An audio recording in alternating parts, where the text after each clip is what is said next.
গত জুমায় আমি একটা বিষয় আপনাদের সামনে আলোচনা করেছিলাম, আবারও আপনাদেরকে স্মরণ করিয়ে দিচ্ছি। বিভিন্ন অনলাইন প্ল্যাটফর্ম তৈরি হয়েছে আমাদের মুসলিম যুবতীদের মান ইজ্জত সম্মান নষ্ট করার জন্য। সনাতনী ধর্মের ভাইয়েরা, ভাই বললাম যদিও তারা ভাই বলে সম্বোধনের যোগ্য তারা না।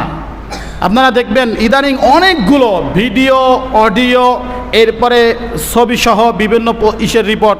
গত কয়েকদিন আগে প্রথম আলো, বাংলাদেশে একটা জাতীয় পত্রিকা, ঠিক না ঠিক, প্রথম আলোর মধ্যে একটা নিউজ হয়েছে 65,000 মুসলিম নারী, 65 জন না, কয়জন, 65,000 মুসলিম নারীকে ভারতে যৌনপল্লীতে পাচার করা হয়েছে, নাউজুবিল্লাহ।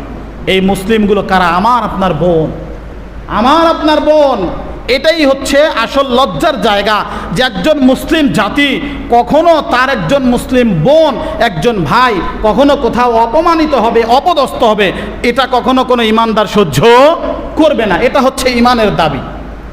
বলতেছিলাম বিভিন্ন অনলাইন প্ল্যাটফর্ম তৈরি করা হয়েছে, যে অনলাইন প্ল্যাটফর্মের মাধ্যমে সনাতনী ভাইয়েরা একত্র হয়ে গ্রুপ, দলবদ্ধ হয়ে গ্রুপ আকারে তারা একটা চিন্তা চেতনা, একটা আকীদা বিশ্বাস তারা লালন করে।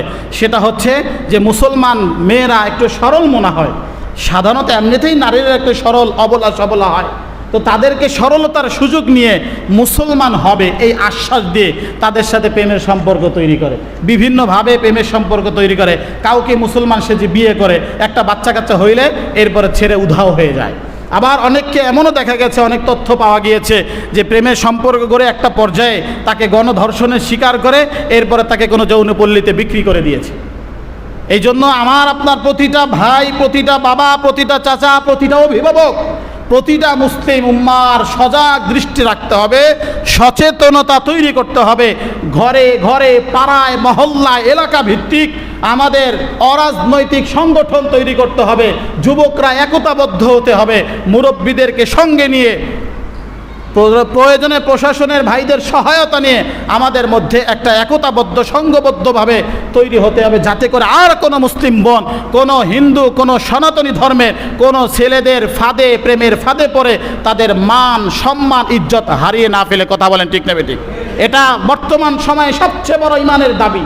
আপনার আমার বোন যদি যৌনপল্লীতে যায়, যৌনকর্মী হয়ে যায়, তার ইজ্জত সম্মান, এই যে গত কয়েকদিন আগে ঝিনাইদহের এক বের ইন্টারভিউ দেখলাম, হাউমাউ করে কাঁদছে। সে কোর্ট এফিডেভিট দেখিয়েছে, সমস্ত ডকুমেন্টস দেখিয়েছে, হিন্দু মুসলিম সেজে বিবাহ করে একটা বাচ্চা গর্ভে আসছে, ফালাই রেখে চলে গেছে, নিখোঁজ। এভাবে তারা যেহেতু টার্গেট করেছে আমাদের মুসলিম বোনদের ইজ্জত সম্মান নষ্ট করবে, ধুলায় মিশিয়ে দেবে, আমাদেরও টার্গেট করতে হবে যে কোনো প্রকারের কোনো সন্দেহভাজন কাউকে দেখলেই তাকে আইনের আওতায় আনতে হবে। কথা বলেন ঠিক না ঠিক? কোনো ব্যক্তির গতিবিধি সন্দেহজনক হলেই আমরা হয়তোবা আইন নিজের হাতে তুলে নিব না, কিন্তু আমাদের দেশের একদম নিঃস্বার্থবান প্রশাসনের ভাইয়েরা আছে না নাই, তাদের কাছে হস্তান্তর করে দিব, আইনের আওতায় ওই ব্যক্তিকে অতি দ্রুত আনার ব্যবস্থা করব, যাতে করে আমাদের সমাজের মধ্যে এই বেহায়াপনা আর তারা ছড়াতে না পারে, কোনো মুসলিম বোনকে তারা আর রেপ করতে না পারে, কোনো মুসলিম বোনকে আর কোনো দিন ফাঁদে ফেলে তাদের সর্বস্ব হারা না করতে পারে। আল্লাহ যেন আমাদের তৌফিক দান করেন, আমরা বলি আমিন। বিশেষ করে প্রতিটা বাবার কাছে আমার করজোরে অনুরোধ, আবারও অনুরোধ করছি, প্রতিটা ভাই, প্রতিটা বাবা যার যার স্থান থেকে ফেসবুকে হোক, যতগুলো যোগাযোগ মাধ্যমে হোক, একটা জনসচেতনতা গড়ে উঠাতে হবে, যাতে করে আর কোনো বাংলাদেশের যে কোনো প্রান্তে হোক, যদি কোনোভাবে কোনো হিন্দু, কোনো মুসলমান মেয়েকে প্রেমের ফাঁদে ফেলেছে, ভাগিয়ে নিয়ে যাওয়ার চেষ্টা করেছে, সাথে সাথে যথোপযুক্ত ব্যবস্থা নিতে হবে। কথা বলেন ঠিক না বেঠিক?